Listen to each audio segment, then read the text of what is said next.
KFGO News live in South Fargo, where this 8.5-hour standoff is just ended here, just right around 8 o'clock. A man taken into custody jumped off his balcony, according to KFGO's Don Haney, from the second floor and was tased by members of the SWAT team as he came out. Fargo Police Lieutenant Steve LYNK is here live now on KFGO with details. All right, I'll confirm at this point that the individual we're dealing here is Leonard RITTER. He is the person who lives in the apartment that you can see behind us, the open door. Shortly after 11 this morning, Mr. RITTER was in the hallway with what is believed to be a shotgun. He made threats to another person who was in the hallway, and when our officers responded here, they spent the first actually a couple hours just dealing with containing this incident, evacuating people who might be in harm's way. Due to Mr. RITTER's history, they chose to not attempt negotiations with him until a point to where they got the SWAT team here and negotiators. Initial efforts to participate in dialogue with Mr. RITTER were unsuccessful, as he would not respond to them.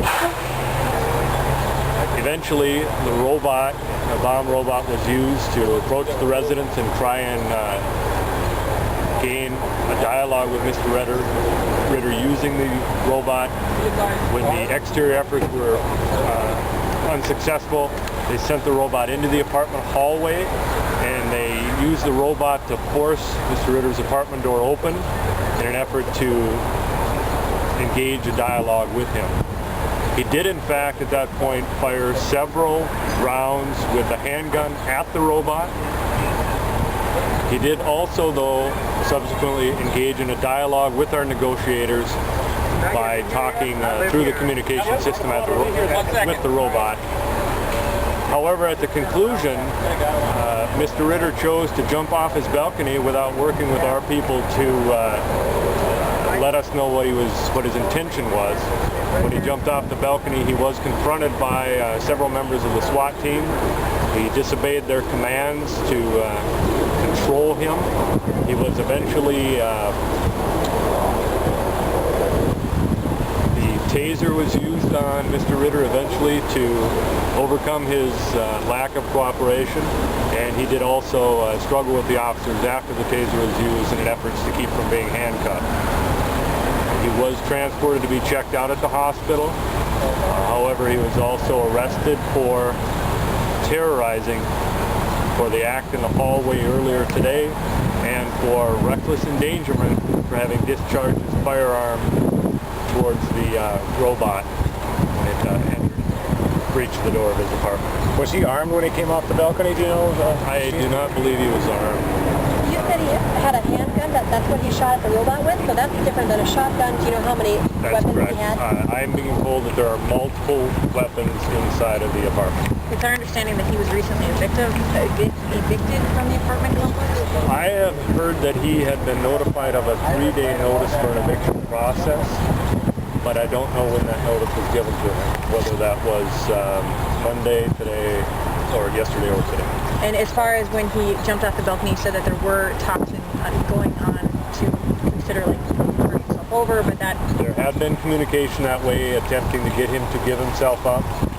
However, he chose to come off the balcony on his own without working that out with us, and it was a confrontation. So I can't speak to what his intentions were at that point. You've had contact with him. We go back more than 10 years, I guess, a standoff like this. Does the department have had continual contact with him over the years that you know of, Lieutenant, or? You know, to be honest, I don't know all of our ongoing history with Mr. RITTER. I know that there is a significant period of time in recent years that we had not had contact that I've heard of. However, Monday afternoon, there were officers out here that spoke with him in some kind of an argument that was taking place between him and another person out in the parking lot. And as far as his, you don't know what that argument was about, though? I don't know any details of what that argument was. There was not I don't believe there was a criminal report written on that, so I believe it was just a verbal argument. How would you summarize the situation overall? We're talking about someone who had a shotgun, was making threats to other people and then shot a handgun at the robot and then jumped out the window and tried to run. Overall, this is not your typical day. It's pretty serious.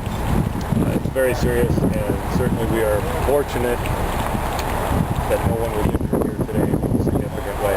How badly was the robot damaged? It looked like the front wheel was... I didn't do anything with the robot or no.